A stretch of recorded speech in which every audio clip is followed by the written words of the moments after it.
who is joining us. He's a key member of both the Intelligence and Foreign Relations Committees. Senator, thanks very much for joining us. I know you've been briefed. What are you hearing about this coup in Turkey? Yeah, first of all, this is very disconcerting. This is a really important ally of ours in a very critical place in the world. This thing came out of the blue. I mean, this is a real surprise to all of us. We've known that for the last 6 to 8 months, there's been some turbulence within the country. But an explosion like this was really unexpected. Right now, what it appears is the government is going to use the national police to try to counter what is very clearly a military coup that's going on. How widespread it is within the military, we're not exactly certain yet. But in the past coups, it went throughout the military. So probably the best judgment right now is it is a full-blown military coup. We'll have to wait and see how that plays out. Also, it'll be interesting to watch how the Turkish people react to this. But you're going to see, at least at the tip of the sword here, the national police versus the national military. And as has been pointed out in the program, we have a lot of interests in Turkey. There's a lot of American citizens in Turkey right now. Certainly at the air base, we've been using the air base, and it's been critical in the fight against ISIS. You know, Turkey's been under the gun from 3 different directions. They get it from the Kurds, they get it from ISIS, and they're getting it a little bit from the Syrian loyalists. They've had their internal struggles at home, because ever since Erdogan's been in power, he's tried more and more to give the country more of a religious bent as opposed to a secular Turkey that the George Washington of modern Turkey, Ataturk, said was what Turkey was supposed to be, and that is a secular democratic country. And indeed, he charged the military with being the guardian of Turkey being a secular and a democratic Turkey. So Erdogan has really drifted from that since he's been in. He's been our ally, but it's been stronger before. We need to keep this country as an ally. It's important. We need to deal with with what happens here. I noted earlier that you had a discussion about what happens if indeed the coup is successful, because, as you know, it's the policy of the United States that we deal with the legitimate elected government and not with coup-type governments.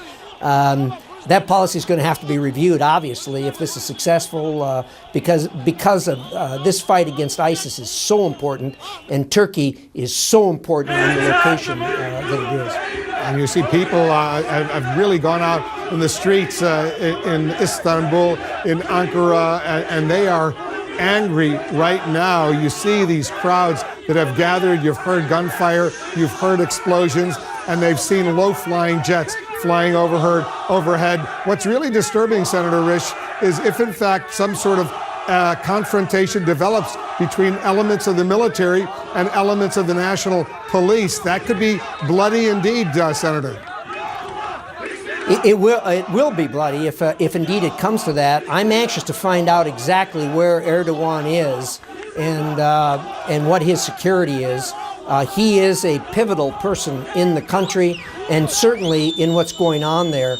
It's going to be important to see where he is and how secure he is. He just made a statement to the people of Turkey.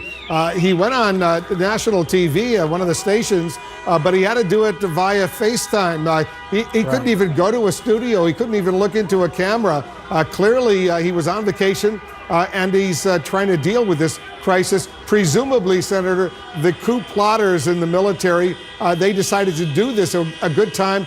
Friday night, the Muslim holy day of Friday, after sundown, they would be able to go ahead and launch this coup while Erdogan was on vacation, if you will. But I'm sure you've been in touch with U.S. intelligence officials, U.S. Experts on Turkey. There's a lot of interest that the United States has right now. Lots is at stake.